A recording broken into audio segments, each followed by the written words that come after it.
Were there any filmmakers who you thought were specially adept at getting the best out of you? Raj Kapoor, वो उनको बहुत शौक था कि अच्छा म्यूज़िक हो, और वो बैठे रहते थे। हम लोगों ने कभी कभी ऐसा भी किया है कि एक गाना सारी रात रिकॉर्ड हुआ है, मतलब सुबह शुरू हुआ, दूसरे दिन सुबह ख़त्म हुआ, क्योंकि वो वहाँ जाके बदल देते थे। वो कहते थे कि मेरी पिक्चर के जो प्राण हैं वो म्यूज़िक है, और वो ठीक होना चाहिए, उनको शौक था। Do you see many others nowadays doing this? No. नहीं, बहुत कम, कभी कभी ऐसा अगर नज़र आता है तो। And yet, why do directors, producers, music makers not give it that kind of importance anymore?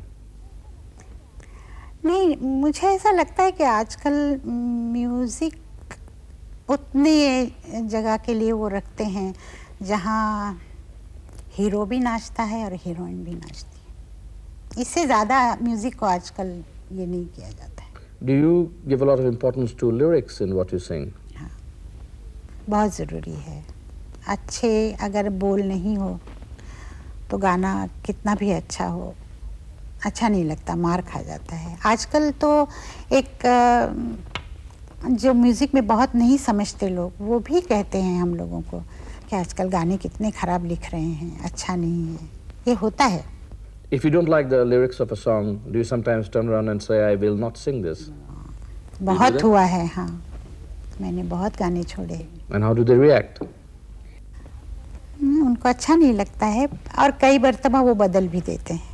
पर मैं जो कुछ म्यूज़िक डायरेक्टर बनाते हैं गाना और जो कहते हैं, उसमें मैं अपनी ज़्यादा ये नहीं करती हूँ, पर मैं पूछ लेती हूँ कि अगर ऐसा गाऊँ तो कैसा लगेगा, और अगर उनको अच्छा लगे तो मैं गा देती हूँ। Why do music directors have very fickle egos? मैं सोचती हूँ कि म्यूज़िक डायरेक्टर जो सोच के आता है उसमें आर्टिस्ट को नहीं ज़्यादा बोलना चाहिए, और अगर उसको बोलना ही है और कुछ करना है तो खुद कंपोज करें और खुद गाएं। Talking of others singing, at one time there was a belief that a lot of people did not get an opportunity to come into music because we had such a towering presence on the scene, and of course a towering control over the scene. नहीं, ये गलत बात है। Did you ever exert that kind of authority? How did this kind of story spread in that case? मालूम नहीं कैसे आई, मालूम नहीं, पर ऐसा हो नहीं सकता है,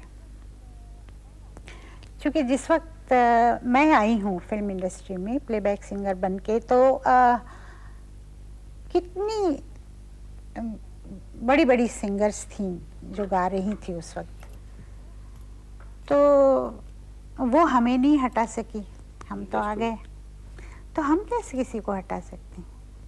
पर इतनी बात ज़रूर है कि मैं और आशा, हमारे बगैर म्यूज़िक हो नहीं सकता था, और म्यूज़िक डायरेक्टर चाहते थे कि हम लोग गाएं। मेरे साथ तो यहाँ तक हुआ है कि मधुबाला अपने कॉन्ट्रैक्ट में लिखवाती थी कि मेरा प्लेबैक लता गाएगी। ये सच है, इसीलिए मैं कहती हूँ ना कि ये जो बातें हैं उड़ाई गई हैं, और हमारी फिल्म इंडस्ट्री में इस तरह की बातें होती रहती हैं। What would you like to be reborn as in your next life? मुझे पहले भी किसी ने पूछा था, तो वही जवाब मेरे पास है कि ना ही जन्म मिले तो अच्छा है, और अगर वाकई जन्म मिला मुझे तो मैं लता मंगेशकर बनना नहीं चाहूँगी। क्यों? नहीं, ये लता मंगेशकर की जो तकलीफें हैं वो उसको ही पता है।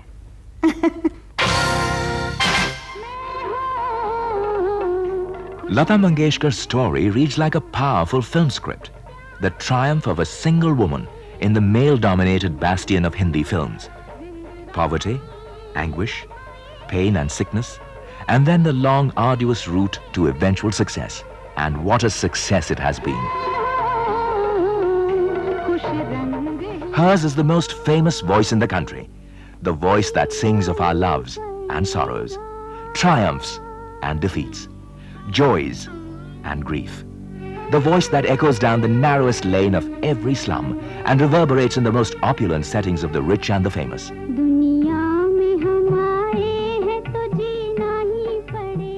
No one in the world has cut as many albums as Lata Mangeshkar. No one has sung as many songs. No one has recorded as many hits.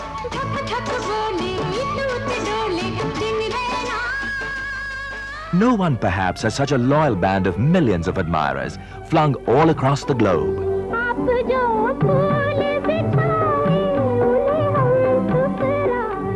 On no one has the success of the Hindi film industry depended so crucially over the past 4 decades.